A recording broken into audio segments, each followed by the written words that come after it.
Today, I'm going to be dealing with a topic that is so sensitive that I have avoided talking about it. And I had to take a look and I'm going to touch on it. Now, as I said, this topic is so sensitive that I don't think I can leave the full presentation up. So if you're seeing it live, you may see the full presentation. But beyond that, you have to go to my Substack. And it's because I'm touching on something that is so insidious from the pandemic that if you touch it, you will automatically be targeted. I mean, I just had the strange experience of putting the whole thing together, and literally, as soon as I'm about to start, my computer crashes. So I know, thinking, oh boy. But I'm still going to share this with you because we need to reflect on the implications of what has happened in order to understand potentially what is happening. Okay? So work along with me. In order to get this, you have to understand a little bit of science. And I'm going to take you through the science, then I'm going to take you through the facts and link it to the finance. So let's start with some basic scientific information.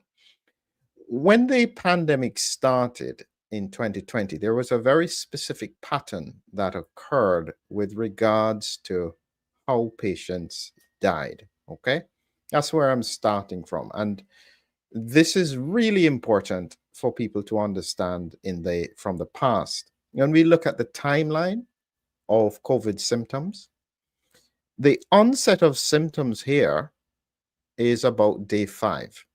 Really important. A lot of people don't get this. It's because of the interferon suppression with the virus. The first 4 days, 5 days, oftentimes people have no symptoms, even though if you looked at their scans, you'd see inflammation. This is a critical point to understand. Okay? It's a bit different now, but just follow this principle. Because of interferon suppression, this is what was happening. So then people would start getting unwell here, but they wouldn't really be unwell. They would have, temperature, have a little bit of a cough, and they're okay. And what you would then find is by day 12 to day 14, they were unwell, ending up in hospital, very significant shortness of breath, requiring oxygen, then acute respiratory distress syndrome, we need high doses oxygen, and then ICU. Okay. And this timeline was really important, and it fit with what Dr. Chetty was seeing with about day 8. So onset of symptoms, and then he would find that about day 12, 13, patients suddenly really started to get unwell. That's when he intervened. Really important to understand this timeline. Now, there's a reason why this timeline is so critical in the whole breakdown of everything, because the viral replication is peaking around here and then it starts to come down. And so by the time someone gets into hospital, the viral replication is on its way down anyway because the immune system is dealing with it.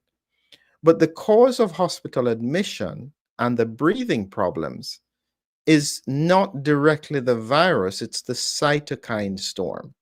And the cytokine storm means that that's the immune system overreacting and destroying blood vessels and lungs and so on. Now, my research has highlighted this as autoimmunity, but we'll not get into that at the moment. Just stick with the basic premise with regards to the cytokine storm. And at that time, we didn't really have much options. And so this is early 2020, going to middle of 2020. Patients are dying. That's when the world was in lockdown. And so out come two important pieces of the puzzle in terms of treatment. One of them was through the recovery trial, randomized evaluation of COVID-19 therapy through Oxford. And the two major points that emerged were one, dexamethasone. It was cheap. We knew it for years. And it was showing to produce reduced mortality. And then you had remdesivir, which was a costly antiviral with no mortality benefit, but it had huge financial backing. Now, really, this is important. There was no mortality benefit, but there was a reduction in hospital stay. I want you to think about that. Okay? This one reduces mortality. Now, I remember when I heard that interview where they were talking about remdesivir and they'd done the first study and they said, well, it didn't actually impact on mortality, but we got some reduction in hospital stay. I'm thinking, so what's the point of that? But anyway, it got pushed along. Now, again, you have to go back to the science. And let's just tell you the science again. And this is important to understand. When it comes to the way how COVID-19 presents, I have broken it down into a number of categories. A lot of people were asymptomatic or subclinical. Some people had more of a COVID bronchitis, where they had a lot of coughing. And this is mainly in the Omicron region. Then you had the pneumonia, the viral pneumonia. Now, if somebody already had lung disease and they had a viral pneumonia, they, if they had COPD or maybe even severe asthma or something like that, the viral pneumonia could cause their lungs to deteriorate and cause them to die. However, for people who had no lung disease, when you get to moderate and severe COVID-19, this was the viral pneumonia with possibly some bacterial pneumonia with microclotting. Microclotting is very unique to COVID, okay? Doesn't really happen in most other respiratory tract infections. They may cause some inflammation and so on, but this disease caused severe amounts of microclotting. And the mechanism of that was tied to the cytokine storm. So, again, remember what I told you is that the viral replication was falling by the time people got into hospital day 12, day 13. So, what they then found is that when you looked at the data, the recovery trial in June of 2020 showed that dexamethasone reduced death by 35% in ventilated patients. Mortality benefit proven beyond doubt. And now I have issues with the recovery trial. That's a completely separate presentation, but this was critical.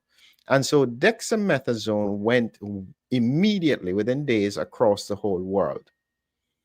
The April 2020 study by the NIH showed that remdesivir shortened hospital stay from 15 to 11 days, but did not reduce deaths. It had no survival benefit, and so the WHO Solidarity Trial dropped it. So you'd think to yourself, well, if that happened, well, how in the world did you hear so much about remdesivir? But again, we're coming to that. One more point with regards to the science, and this is about the microclotting, is that essentially what happened is because of the inflammation in the lung, you would get inflammation in the arteries, what I call a vasculitis, and then little clots would form, which would block these blood vessels, and therefore you wouldn't be able to breathe, because even if you got oxygen down into the lungs, you have no blood to take the oxygen away. And this is why these microthrombi were such a disastrous thing to patients who already had a viral pneumonia. This is why so many patients died.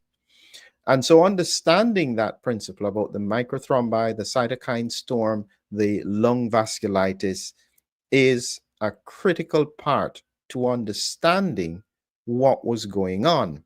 Now, I'm going to mention a few other basic principles before I go on to the numbers. And as I said, you may not be able to see the numbers live depending on when you watch this, because I don't think they will want me to talk about these numbers. So you'd have to go to Substack. Now, here is what they found from Johns Hopkins. And this was published in August of 2021. And they were looking at the use of dexamethasone versus remdesivir in COVID-19, and it varied widely across the United States. And what they were finding is that up to as many as 1/5, 20% of patients who were hospitalized with severe COVID-19 who may have benefited from treatment with dexamethasone or related drugs were not given such treatment at the height of the pandemic. They weren't given this, okay? Really important point to reflect on.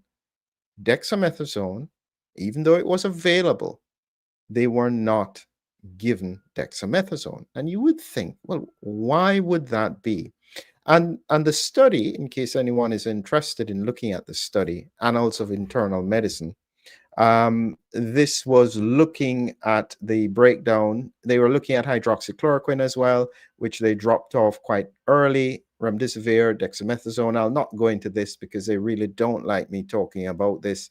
Every time I talk about this, I get censored, but I'll skip past that for the time being. But they were looking at 43 health systems in the United States, almost 140,000 adults who were hospitalized. Okay. And this is the image that goes with it here. And you can see here, I'll see if I can pull this along. This was when they did an emergency use authorization for hydroxychloroquine, lots of use of it, then it fell off. This is when they put out the caution and hydroxychloroquine was taken off the access point. Then they were looking at the use of remdesivir by May. And this box here represents remdesivir use gradually going up. And then you had the recovery trial, press release 16th of June. So suddenly lots of people start using that. Even in the US, goes up to a peak, then starts to come down. Remdesivir stays stable. And this almost makes no sense. Why would they do that?